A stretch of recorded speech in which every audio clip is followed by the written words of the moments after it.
excited.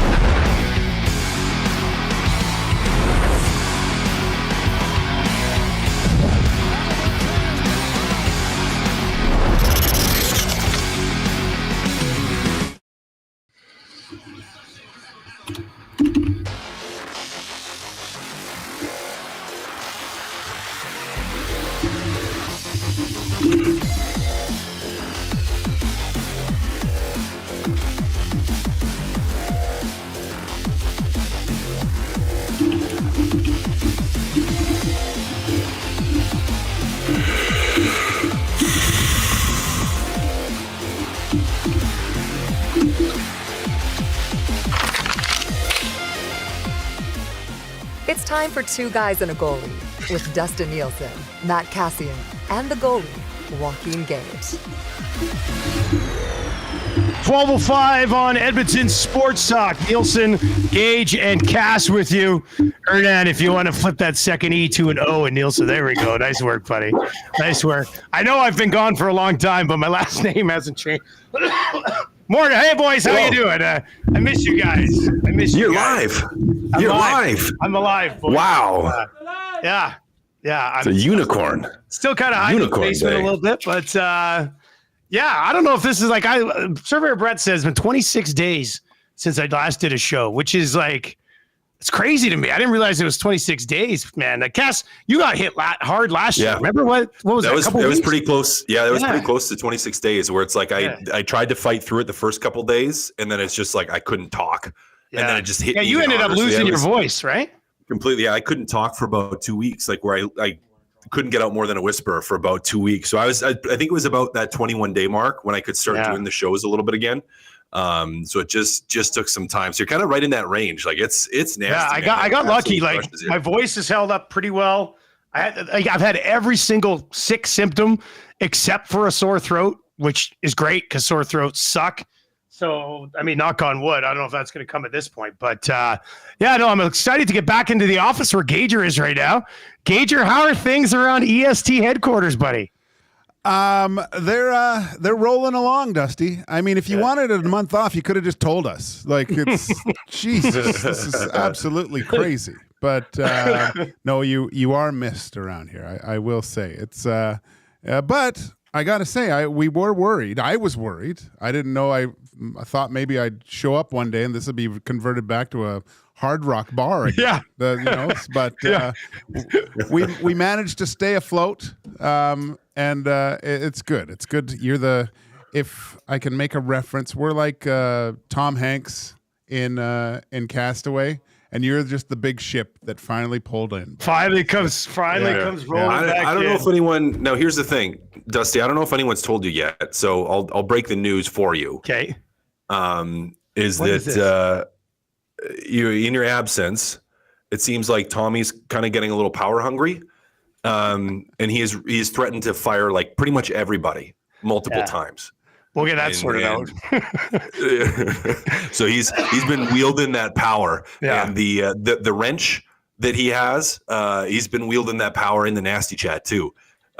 So he's been aggressive, and I think we need to we need you to have a conversation with him. I'll sit down with everybody, find out what's happened the last 26 days. Off the record, you know. Guys, it'll be. I'm going to bring Hernan Salas, our producer, in. He's got some breaking news that we could. I see this. Okay, give it to us, Hernan. Okay, yes, let's hear it. Good to be back with all three of you. It's been a long time. Yes, for sure. I'll just get to it. Leave you alone. The Oilers have claimed forward Kasperi Kapanen via waivers from the St. Louis Blues, boys. There's your news. All right. Break it down. No, that's that's a payback. This is the long play. This is the long play, right? Like you take Holloway and Broberg, they have significant impact on your team. Then you waive guy who has 1 goal in 10 games, and we claim him. Like that's what Jeff Jackson's thinking right now, right? So Kasperi Kapanen, first of all, let me just say this: I love him because he's Finnish. I always liked him in Toronto. Kind of fallen off since. St. Louis this year, he's only played 10 games. He had a goal. Last year, he had 6 goals in 73 games, 22 points. The year before that, split between Pittsburgh and St. Louis, 15 goals, 34 points. maxed out in his second full season in Toronto with 44 points, 20 goals, 44 points, 27 assists, has 38 games playoff experience, hasn't played in the postseason since 2022. Cass, your thoughts on Kasperi Kapanen? And, if you're going to claim him, you're going to give him a look. So where do you give him a look? I mean, maybe you're hoping you can get some more point production out of your fourth line. I mean, where else is he going to play, guys? Well, I mean, like, is he going to take Podkolzin's spot? Why not? Like, really? I mean, well, Podkolzin's not doing much. You know what I mean? Like, I put anybody in Podkolzin's spot right now just to try to get something going there. Right? Yeah, fair enough. But I'm just saying, like, he was put on waivers for a reason. Don't expect him to all of a sudden, improve your team's goals for per game by like 1.5 here. This is just, Kapanen aside, this just reeks of just trying to get a little bit of payback. Like, that's all this feels like. That's all this feels like, guys. I love payback waiver claim. Like, that's something else. It's like, we're going to stick it to you. Yeah. Like, yeah, we're going to take this guy. You put offer sheets in on our guys. We're going to stick it to you. Ha ha ha ha. Like, I'm just kind of like, well, I don't see how this dramatically improves you. I mean, it's not like he's a young guy, like at 23 or like 24. He's 28. 5. He's 28. So it's not, and he's been around, he's got experience. He's a guy that could fit in on your fourth line, potentially play up to your third line on occasion, but it just doesn't move the needle that much for me. Gager, what do you think, buddy? No, this team needs something, right? And I think what the problem is, and you've alluded to this for years, Dusty, because of the cap problems that the Edmonton Oilers have, is there's no internal competition for spots. Right? None. You can't. There's no one in the press box. Like, I'm laying up there across 3 seats because there's so much room because there's no players. I don't know. Like you said, I liked him in Toronto as well. A fresh start for a player. We've seen that kind of work for guys, and maybe it just becomes one of those cases where he just fits in a little bit better.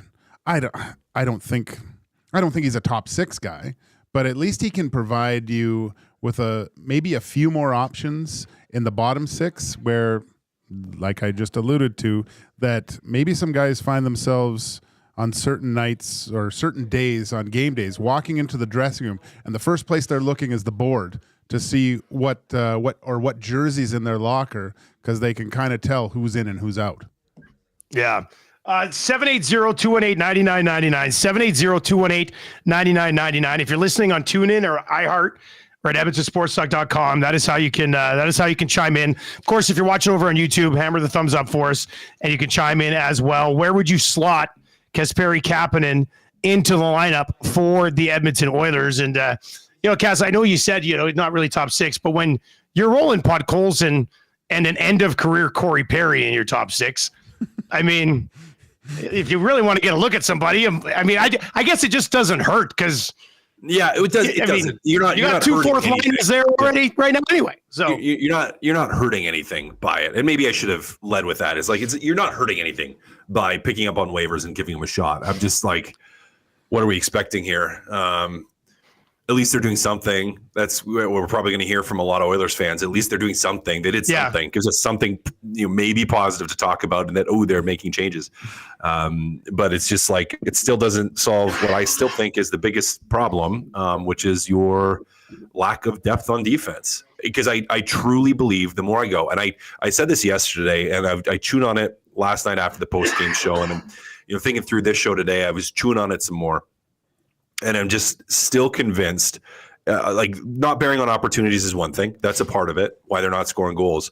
But beyond that, I think they're not generating off the rush, and they're not nearly as threatening off the rush because they do not have the depth of defensemen that they need right now. Like, that is the number one. So you can't threaten off the rush when you can't get started on the rush. When you can't get started on the rush. And so it's like, again, does this give you some options, as Gager mentioned, and apply some pressure to some guys? Yep, for sure it does. And that's not necessarily a bad thing. It could be a good thing.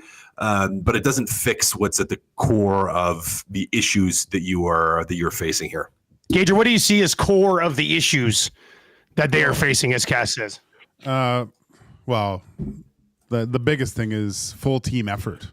That's still haven't seen a game where everyone's at their best. Again, well, maybe that Pittsburgh game everyone was, but a full 60 minutes where everyone's at their best, I don't think we've seen from this Oilers team. It's been very intermittent with performances from players. Last night aside, that was not a good game by anyone. There was just a we'll get into that. There was a lack of compete completely. But yeah, like Cass just said, the real need that this team should be looking for is help on the back end, because Cass made a great point again. God, I hate saying that, but he the way that he can, the way that the Oilers attack off the rush is completely non-existent. And how does that happen? Is a lot of times it's great first pass defensemen, regroups through the neutral zone, getting it back to their forwards in good spots and reattacking. Also, guys, sometimes you're watching a game on TV and then all of a sudden Darnell Nurse comes out of nowhere, right? But he's following up the play, and you don't really see guys. Kulak does it at times too, but those are the only two guys. Sometimes, right? Like Kulak will carry it once in a while. Yeah, he'll carry it in and jump up and be if he sees a 2-on-2 and there's a chance, he'll jump in and become the third forward, right? So there's none of that as well, making odd man situations off the rush, because really those are the only two guys that are doing it. All right, Two Guys A Goalie, we are presented to you by GS Construction, where the Sandman and his team at GS Construction are hiring right now. You can check out their page on Indeed.ca, or you can just go to gsconstruction.ca for more information on that one. Man, I'll say this, boys, it's nice to be back. It's nice to be back talking hockey. It's nice to be doing something outside of either laying in bed or sitting on the couch and watching shows. Like, I rewatched all of Game of Thrones again. I watched the entire 5-episode mid-part season of Cobra Kai in one afternoon. I've rewatched Fringe, which is one of my favorite shows ever. Like, I haven't been able to do anything. It's just like, I'm so happy to be back talking sports. So that's good. Big Maple says, guys, I know it's hockey talk, but Farhan just confirmed Ed Hervey. Yes, we mentioned it earlier on Lock Shop. We basically confirmed it there. Ed Hervey will be introduced as a general manager of the Elks tomorrow. And you know what? You're right. It is Two Guys A Goalie, but you guys are both Edmonton Elks fans. Cass, your thoughts on them bringing back Herv? I got to chew on it still. I feel like I haven't processed that. I was a little shocked and a little surprised. I mean, it's like a throwback, isn't it? Like, it's a throwback to the last time this team was truly successful. And so you're like, okay, you've gone through so many ups, and not even ups, so many downs and roller coaster of emotions for a variety of reasons since Ed Hervey was let go. And, going back to that, it was quite unceremoniously let go back when he was like, where I think there was a lot of people internally that, or even externally, that didn't necessarily agree with it, and the fans were kind of like, well, why did this happen? So it's a little bit of a throwback, but I haven't fully quite processed it yet. So I don't know if I have an answer for you. From a football perspective, we'll see. From a Win fans back perspective, this helps big time, right? Yeah. This helps big time. Gager, what do you think?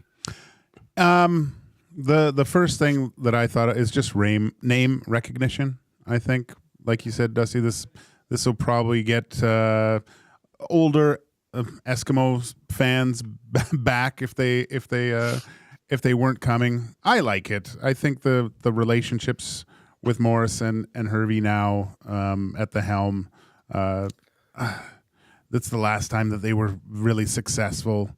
I think it's a good step in the right direction. But saying all that, everything looks good on paper. But the bottom line is this team needs wins. So the pieces of the puzzle are coming together. If they're the right pieces, we still have to wait till next season. All right, there you go. So Ed Hervey will be the general manager of the Edmonton Elks, introduced tomorrow.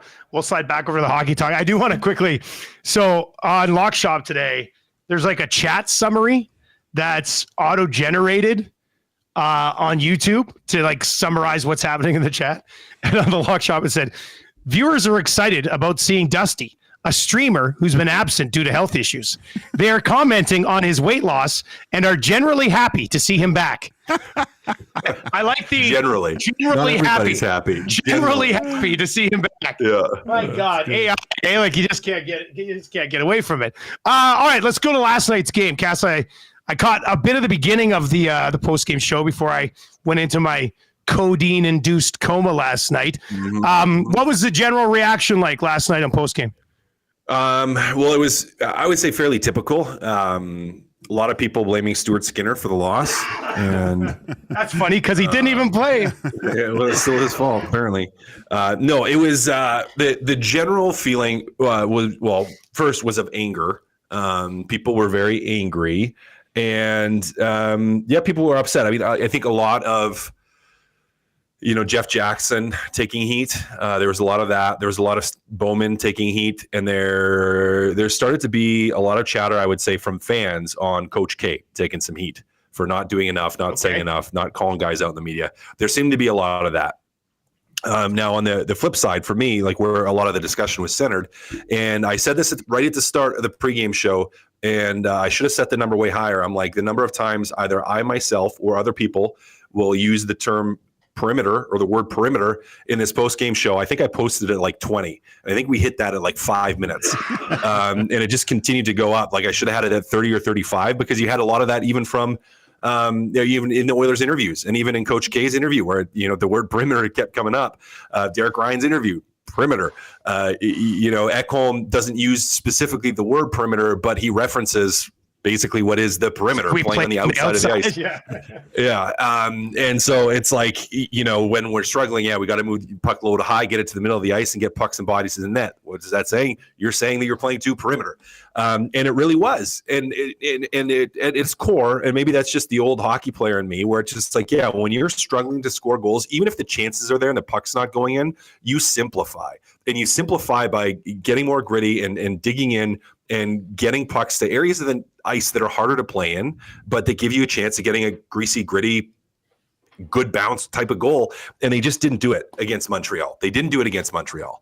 Was an okay start to the game. Anyways, there was a lot of feeling on that. Belzy was texting everybody, maybe not you, but like he was blowing up my phone. He was blowing up Tommy's phone. He's like texting us both different things at the same time, which was kind of funny as we were doing the show together.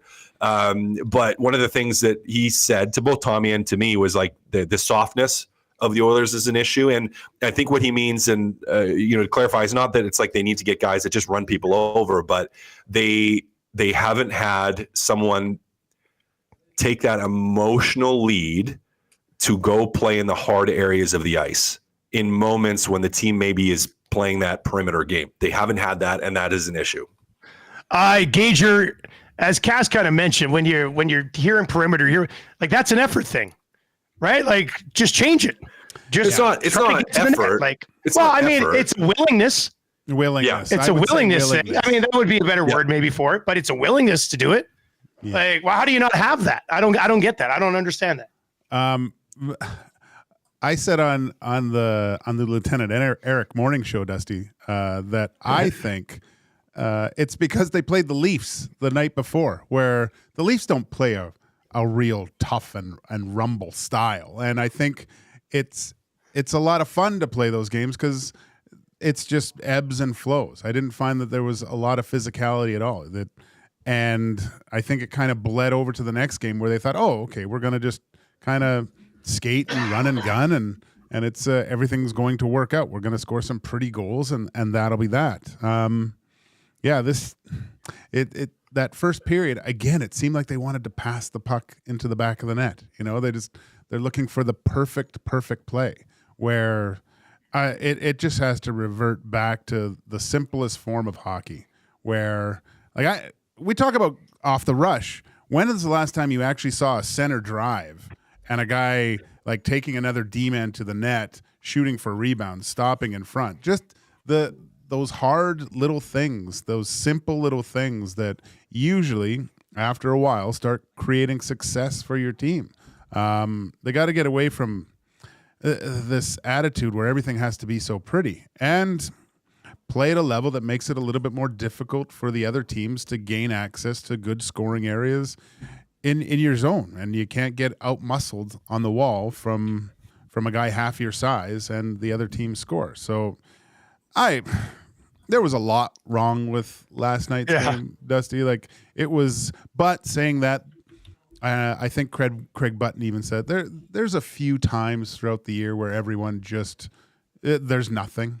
But it's magnified because of the Oilers' record being one game over 500 and just not seeing some real like the only time we've really seen consistent play is for a 3-game period where they won 3, and that's the only time they've done it all year. So it's the ups and downs so far this year have been, I think, very discouraging for most Oiler fans. It's Nielsen, Gage, and Cass with you. Two Guys A Goalie, presented to you by GS Construction. You can chime in at 780-218-9999, 780-218-9999. You can also, of course, hit us up over in the Nasty Chat if you're watching on YouTube today. Hammer the thumbs up for us as well. Dolphinus says, hey, Dusty's a perimeter employee. He's streaming from home. That's true. There's a lack of willingness to get back into work. So I guess I'm going to be playing on the perimeter for the next couple of games. Cass, would you say, from what we've seen from the Oilers through whatever it is, 20 games, when McDavid and Draisaitl out there, they're scary to play against, but are they a tough team to play against? No, not right now. No. Now what makes them there's a variety of things that go into making a team a tough team to play against. Like there's the tough where they're good on the forecheck. This isn't like a Ryan Reeves question. This is a right. This is a hard to play against. I think they're probably a little bit less. Sam Bennett question, I think, is that'd be a good player to compare to. No, they're not. And the reason I would say that, I think, is they don't have the dog that's going to go out there and drag you into the fight. Right? Like from that, like they're not hard to play against. And if they're power play, like, 'cause again, there's so many factors, because it's not even just that Sam Bennett type factor. There's also like being tough to play against is like you take a penalty, they punish you. Right, because that immediately makes it harder to play against you, because you can't cheat, you can't take penalties, and their power play has been so skunky that they haven't been tough in that regard, and then they haven't been, I think, as effective on the forecheck. Now, there's, I think, multiple reasons for that. They haven't been as effective in the defensive zone, and I would pin most of that on you're running with 3 to 4 defensemen a night that are third pairing guys, and they're having to play outside of themselves in terms of minutes right now, with Dart on their side of the lineup, especially. So you don't have enough depth on D that forces turnovers in the defensive zone. And you in the offensive zone, like pucks they get shot volume, but they don't have a lot of bodies around the net. Like, when was the last time we saw a goal where it was like 4 guys or 3 guys at the net forwards jamming at a puck? Loose pucks, scramble everywhere, bodies are flying, guys are getting knocked over, and they bang one in. Like, that's not there. And so in that regard as well, they're not that hard to play against right now. It was but it was 6-on-5 against the Leafs when Draisaitl scored. But why does it take till the end of the game to show that type of desire and desperation? Right? They were like that a lot last year too, Gager, right? Like, They scored those types of goals, man. That's what opened up a lot of those backdoor Leon plays to begin with. They started with a mad scramble in front with lots of chances. So, yeah, it's fascinating to me that they're not there yet. I wonder, guys. Like, everyone's talked about this hangover of the Stanley Cup, and I've kind of pushed it to the side, but it really looks to me, and over these past few games most of the season, I guess, is just they know what it takes, and they realize what it took to get to where they were. And I think it's just a point of looking at this schedule and going, gosh, that's a long time till we have to start playing like that. But it's not a switch. You can't just turn that on at the right spot, and they have to start playing with a little bit more intentionality to win battles in those very difficult areas, because the perimeter play of last night is just not going to get it done. Kaz, what do you make of that? The somewhat hangover, don't have to crank it up just yet because it's a long schedule. I think I get that through the first 10 games, but we're a quarter way through the season. Yeah, we are a quarter way now. Yeah. Like, we're a quarter way through the season. So you want to lean on that. The first 10 games, sure. But it's like you should have, what do they drink now? Body Armor? Is that, no more Gatorade, no more BioSteel. You should have enough of that in your system, get the electrolytes back in you, that you're not hungover anymore. And that. So, like, could that be part of the reason? Absolutely. Is it a horrible reason? Absolutely. Like, that shouldn't be the case. Now, it might be the case, but it shouldn't be the case. Like, that should not be factoring at this point. Have we seen a Stanley Cup hangover from Florida and the way that they're playing? Yeah, no, they look good again. Nope, they look really good again. Yeah, they look good again. And, after going and losing in the Cup the year before, they were great last year. So, yeah, no. They lost in a different way, though, too. Like, They didn't have their hearts ripped out of them in Game 7. They knew, after the second game, it was like they have no chance here, So I think because the Oilers were so close, and the Florida Panthers they were all beat up, they were all bandaged together, they were held together by duct tape by the end of that thing. Something miraculous would have had to happen for them to win that. I think that has something to do with it too, knowing how close you were. A couple of things that have popped up during this discussion is two guys as a goalie. Nielson, Kassian, Gage are with you, presented to you by GS Construction. We'll get to some other things going on around the league. We'll also get to the fact that the Oilers have to play again tonight against the Ottawa Senators. But you guys have both mentioned the blue line. And, Cass, you said it. We're a quarter of the way through the season. I haven't had a chance to chat with you guys in 3 weeks. The solution on the blue line is not on the roster, right? Have we identified that a quarter of the way into the season? It's been, again, I think there's a little bit of duct tape with the play of Kulak. I think they have actually found something with Kulak and Nurse, although you probably want them on, a lefty-righty situation. But they have looked really good. Before Nurse's injury, I thought he'd, the McDavid's 1,000-point game, Darnell Nurse should have been first star, right? If it wasn't that game, he would have been first star. So I think they found the chemistry needed. It's just not with the players they wanted.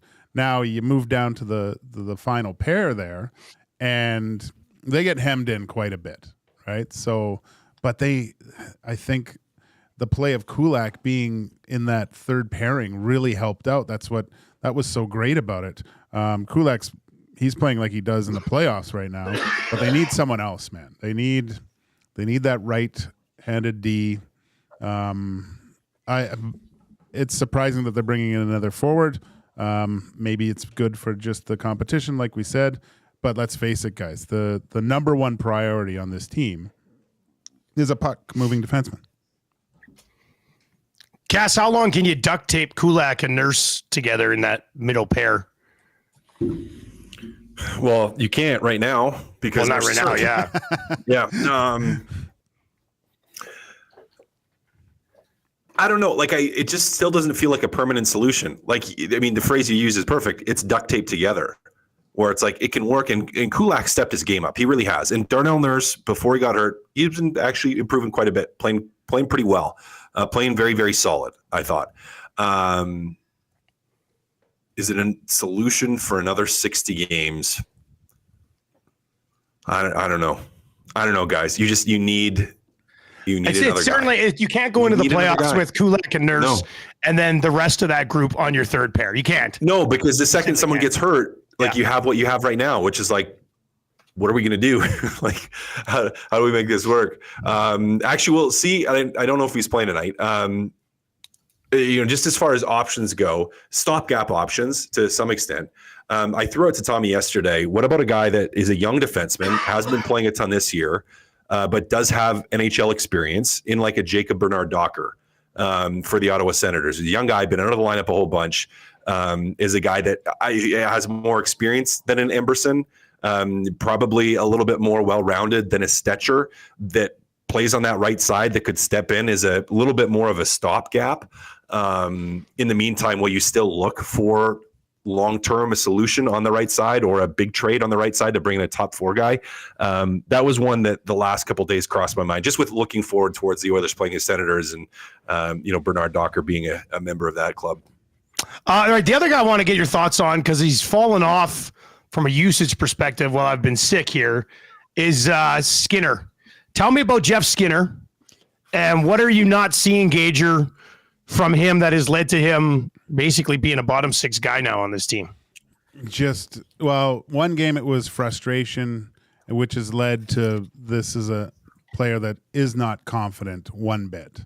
At the beginning of the season, we were talking about how he was doing some really, really nice things, actually. He had some good puck retrieval.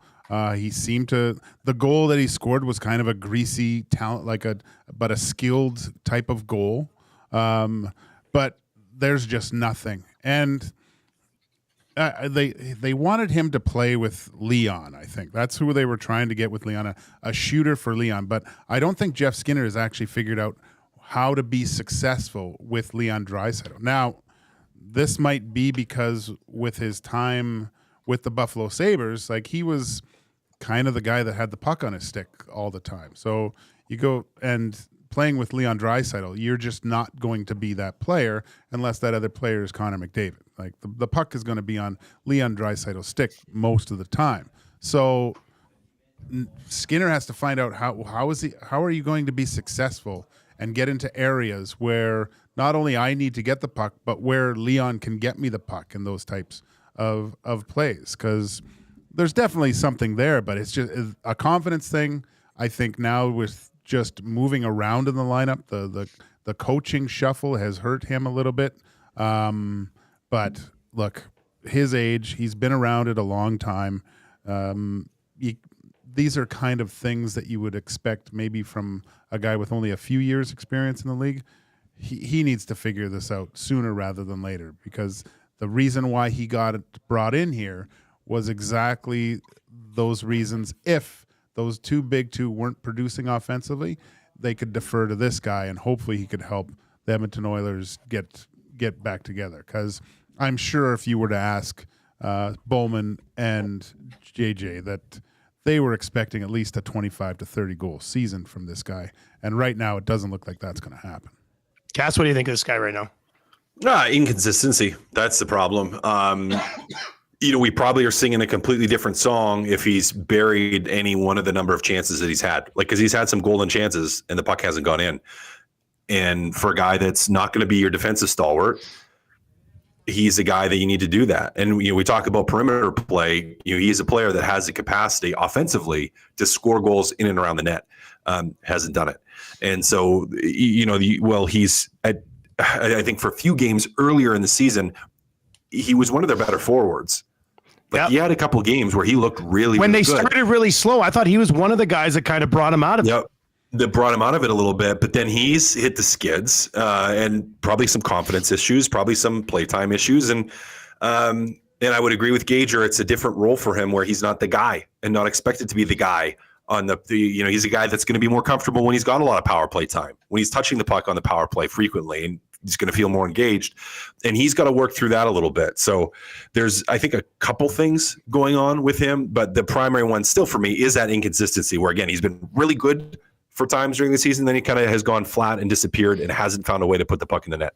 Team worst -8 on the season for Skinner. His 3 goals are actually 2 more than Ryan Nugent-Hopkins has. So, if we talk about lack of production, Gager, what are you seeing from Nuge so far? He's sitting here right now with a goal and 7 assists in 19 games, playing strictly in the top 6 and on the top power play unit. Who? Right, yeah, exactly. Yeah. Ryan Nugent-Hopkins. Who? Who's in the what? This is it's been an awful year for Ryan Nugent-Hopkins. I don't even notice him. Even in the games that the Oilers kind of play well. And I know Nuge does a lot of the intangible things, but I even had the ISO cam on him when watching some games, and because now it's getting to the point where what is he doing? What is he bringing to the table? And yeah, there's another guy that just it's mind blowing that he hasn't contributed, at least in a way, throughout this first quarter of the season. That Nuge had a good game tonight.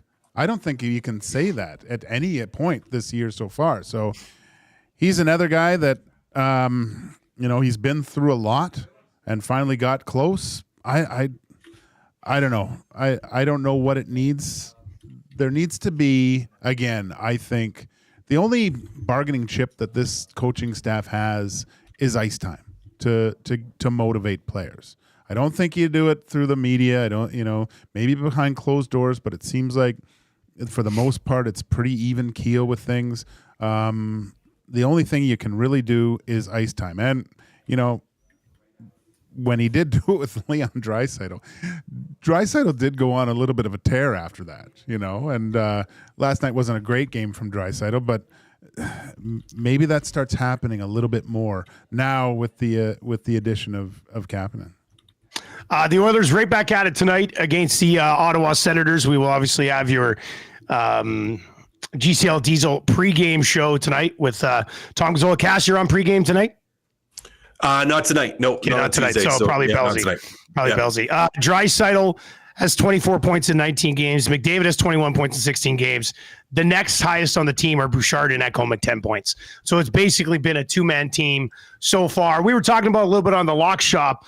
Gager, tonight against Ottawa seems like one of those games where, I wouldn't even be surprised if Knobloch just runs McDavid and Draisaitl together and tries to have that line sort of carry them to a victory against not overly strong opponent. But what are you expecting tonight, Gager, against the Sens?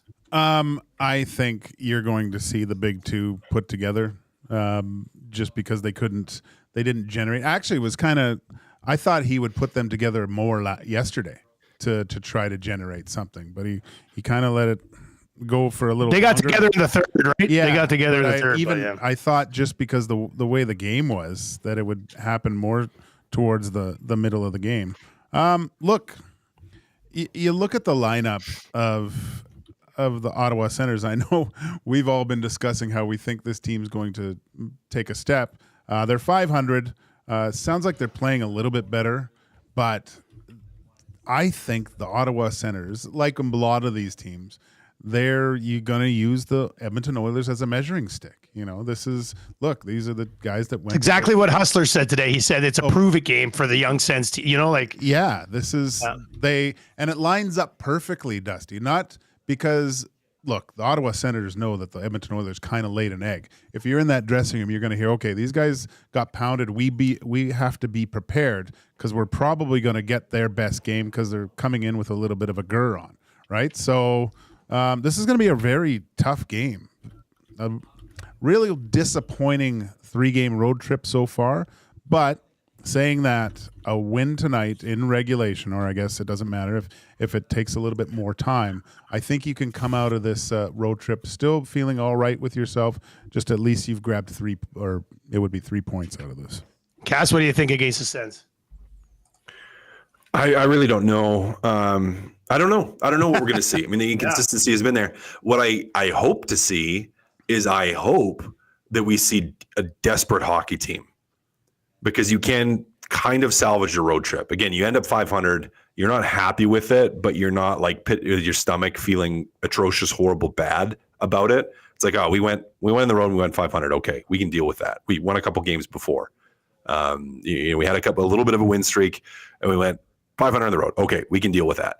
But if you lose it or lose it in overtime, well, now all of a sudden it goes from being a kind of salvage okay trip to being just a bad trip and a huge negative thing. So I'm hoping that we just see some desperation again with the amount that coaching staff and players were talking about the perimeter. I hope we see a hard game here by the Edmonton Oilers, because the Ottawa Senators are going to bring it. And as time has moved on here, they've continued to play that style. They're a young team in a lot of ways, a growing team in a lot of ways. And a team that's just found ways to improve dramatically. So, you're going to get tested. They're going to smell blood a little bit with this one. Like, they're going to look at the Oilers and say, hey, this is a really good the Oilers, because teams are still going to get up for them, regardless of how the Oilers are playing. Teams are going to view it as being, oh, this team can absolutely burn you. They're not going to look at it and say, oh, they've sucked 5-on-5 and they haven't buried chances. They haven't scored a lot of goals. They're going to look at it and go like, they got McDavid and Draisaitl. These guys can absolutely crush us if we let them. We got to be up for this one. We got to be awake for this one. We got to be ready for this one. Oh, and by the way, they played in Montreal last night, so we got them on the back-to-back. Yeah. So we got to stick it to them from the drop of the puck. So you're going to see, I think, a very aggressive Ottawa Senators team, and one that is really going to try to apply heavy forecheck pressure, because they're going to look at Darnell Nurse being out, and they're going to say, hey, this backhand's going to have its struggles if we can apply some pressure to him. They're going to turn pucks over if we can apply some pressure to them. So they're going to be absolutely trying to bring it. So it's going to be, I think, a big challenge for Edmonton. It's not going to be an easy game. Back-to-back on the road against a young, hungry team that's going to want to stick it to you. Going to be a challenge. I'm pretty sure the Oilers are winless in the second half of back-to-backs this year, too. Go ahead, Gage, on Skinner. Stuart Skinner has to be the Edmonton Oilers' best player tonight. Bottom line. It's about time he gets in there, and goalie's another team. This is a perfect opportunity for him. On the back end of a back-to-back. If he is not considered to be first or second star, then I would be upset. I would be really, really upset. It's two guys and a goalie, Nielson, Cass, and Gager with you. You can text us anytime, 780-218-9999. If you're watching over on YouTube today, hammer the thumbs up for us. That'd be great. It'd be cool if we could hit 100 here today. So let's hammer that. A couple other things to get to around the National Hockey League. And I was, I'm following along. I wasn't watching the game. I'm following along in line to Ovechkin last night. And like he's listed as week to week. Awkward accidental sort of leg-on-leg collision where it really didn't look that bad, but he's listed as week to week. They're going to get another look at him. But what he'd been doing so far was like not only tracking down Wayne Gretzky, but doing it in a fashion proving he's the greatest goal scorer of all time. Like, he's 39 years old. As of this morning, he leads the league with 15 goals. Like, it's been remarkable what we're witnessing, Gager, from Ovechkin so far. I mean, he wasn't limping towards the record. He was going to smash through it this year, and now he's injured. It's week to week. He's been so healthy his entire career. Kind of sucked seeing him go down last night. I was so happy watching, because they would go back and show highlights. You see him get one, you see him get another one. Is he going to get back-to-back hat tricks? And then just classic Ovi snipes too. Like, not only is he is dummying goalies. Like, he's not just getting, tap ins or they're going off his skate and going in. He's launching them past guys. That he's beating goalies from distance, which is no brainer for Ovi, essentially, but he's still doing it at age 39. And when they show, I thought, oh my God, he got another hat trick. And then they show he gets injured. I'm like, oh no. Because you kind of see they slowed it down, and the inside of the knee goes in a little bit, just a bit. Yeah, so probably a little bit of. Hopefully, it's just like an MCL strain where he can just rest, maybe hang out with you in the sauna, Dusty, get better, and then. I got it. You don't know how many steam showers I've had in the last 2.5 weeks. It's like I'll fire the shower up for like 10 minutes. The entire bathroom gets steam. I'll step in there, and it just starts. It's insane. It's absolutely, it's gross. You don't have the big barrel in the backyard, like the big barrel sauna from Costco? No. I thought you did yet. No, I'll tell you, this is gross, but in the West Final, the Riders Bombers, like, there was zero chance I wasn't calling that game. I was like, I'm just going to fucking suck it up. Oh, sorry, I swore. But I had a spit bucket next to me in the booth between me and the stats guy. So I would sit there, call the play, Suits would take over. I'd like cough up a bunch of green stuff, lean over, spit it in the spit bucket, put my thing back down, and call the next play. Like, it was my poor stats guy sitting next to me. At the end of the game, I'm like, Moisty, really sorry about this, man. Like, and he goes, you've officially become Bob Cole. He goes, for the last 10 years of Bob Cole's career, he had like a spit bucket next to him for every single game. I was like, ugh. That's gross. I didn't need to hear that about one of my broadcast heroes. So it's been, it sucked, man. It's been gross. Sauna would be nice though. Although it's just it's just been a horrible 3 weeks. With your Finnish love, I'm surprised you don't get a sauna. That's Yeah. You know what? I should probably get one. Okay, so that's Ovi. Connor Bedard on the wing. I don't know how much of this has happened, but he's listed to play on the wing for the Chicago Blackhawks tonight. He's got 3 goals and 13 points in 18 games. I know we probably haven't kept too close of tabs on him, but Cass, what about a move to the wing for Connor Bedard here early in his second season? Even if it's just for a little bit. Even if it's just for a little bit. I mean, you're trying to get a different look, not just for him, but for the rest of the team too. I mean, I'm interested. And I've said this from the beginning. Like he's a really great player, and I think he will continue to be a really great player. But I just don't see him as being a McDavid level great player, and I don't quite like. I haven't seen enough to be like, oh, he's going to be an Austin Matthews. You were saying that coming out of junior, yeah. I've said that coming out of junior, where it's like, yeah, he's going to score some goals. He's going to put up points. Like he's going to be a really good player, but I don't know if he's going to hit that like super like McKinnon, Crosby, McDavid type level that he's built at in some ways. So it's a little interesting to me. You know, typically guys, when they're that offensive, usually you want them in the middle. Again, to go to McKinnon, McDavid, Crosby, like did those guys ever have any time at the wing? I don't think so. So it's an interesting move to me, one that we'll have to watch to see. Now maybe they're thinking going to be able to open up a little bit more offense, maybe from a veteran standpoint, because he still is so young to have a veteran guy play. Because I'm not even sure who's playing in the middle. You're slated to, because I didn't see that. I'll bring it up. I'll get it while you talk. See who's in the middle, so it wouldn't surprise me if you're maybe trying to have a little bit more of a veteran presence there, and you're thinking, okay, we can maybe help him out by taking care of our defensive zone. They've got him on the left wing with Jason Dickinson and Joey Anderson. Oh boy, real world beaters there for the Chicago Blackhawks. Jeez. Yeah, I mean, and that may just be you're trying to find something that works, not even to do with Bedard, right? But just the rest of your roster where you're kind of like, You know, do you guys see what happened with Taylor Hall, by the way? Yeah, he was scratched. Didn't know it was coming. Yeah, looks like he's back in. He's listed with Donato and Mikheyev. But, Gage, what do you think about Bedard? Young kid still.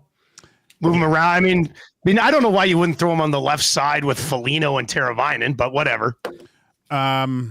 It's not a surprise to me, Dusty. He's struggled defensively, I think, and he's a young player. He's going to struggle playing the center position at the NHL level. I think bumping him off to the wing, a little less responsibilities. It's a lot easier to play wing than center. I think it's good. I think it seems like he's having a little bit of that sophomore slump kind of season.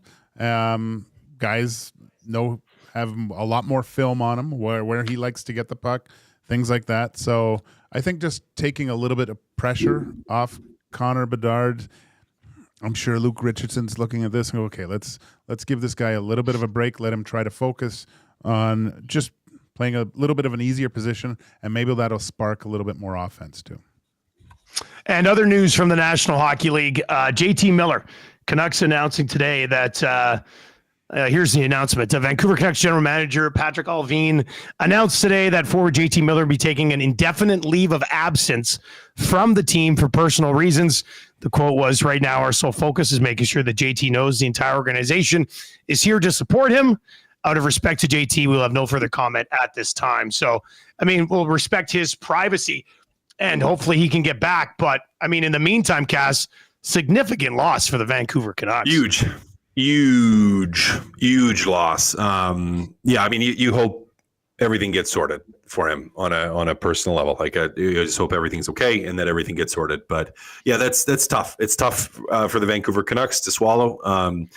He's a guy that drives the bus there. Like, he is the heartbeat of that offense, that team. You want to talk drag about you guys into the fight guy. Yeah, exactly. Yeah, say guys that drag you into the fight, but do it with high skill. I mean, he is a guy that will bring that. Your team doesn't have energy. He will bring the heat. So yeah, huge loss for the Vancouver Canucks. Hopefully everything gets sorted and he's back for them soon. Yeah, tough loss for sure there. All right, we have a couple minutes left and two guys and a goalie. I apologize for the F-bomb there. I could use the codeine that I've been on as an excuse, but actually what it is I just haven't done a show in like 26 days. And usually like off the mic, I've got a pretty filthy mouth and I just wasn't even thinking. So It's weird. I don't think I've ever gone. Well, I know I've never gone like 26 days without doing a show somewhere. So it's been kind of weird. Dusty, I think it's kind of weird. We'll have to tell Surveyor Brett, but I think that's the second F-bomb in EST history. I think it was Dave Jameson had the first one. No, didn't he? It was an S-bomb. We had Brent Myers on our show last week, and he dropped the first F-bomb. So, well, actually, you know who else did? So I guess mine might be the third, but Trent Brown on Reed and Jay's show. I got a text from Jay. No, I got a text from Reed the very first time they had Trent on, and he's like, Trent just said the F word. I was like, oh my God. So I guess I'm first staff member to do it. So you got whatever. What are you gonna do? What are you gonna do? I'm on the podium. I'm on the podium. Yeah, that's terrific. Gager, what's coming up on EST afternoons? Well, we got highlights, lowlights. Hernan will yell at me for a little bit. We also have Ross Levitan from oh man, he's great on Sens podcast. Love that guy. We're gonna do a deep dive into tonight. It's always great to get people's view of the Oilers outside this market because it's always different, always a little different. Some heat. You could have Ross on for an hour, buddy. Yeah, probably. He's amazing. We might just run that actually. Just him. Yeah. And then of course there's some Elks news to talk about, obviously. And we'll just obviously the EST flyway to LA, the keyword, and we'll set up just the big show with Reed and Jay. Excellent. That's going to be coming up here this afternoon on Edmonton Sports Talk. Plan for me is to do Lock Shop and Oil Stream from home again tomorrow, and hopefully back in the office on Thursday. I'm pretty sweaty right now, though. I will say that I'm sweating up a storm right now. So that's great. Get in here. Have a nice little shower. Yeah, no, I'll be back in the office. More man heat in this studio. Yeah, that's what we need. More sweaty guys in the office. That'd be a great idea. Two Guys A Goalie presented to you by GS Construction. EST afternoons with Joaquin Gage and Hernan Salas coming up. That's going to do it for Two Guys and a Goalie today. For Matt Kassian, Joaquin Gage, I am Dustin Nielson. I will talk to you in the Lock Shop tomorrow. See you, boys.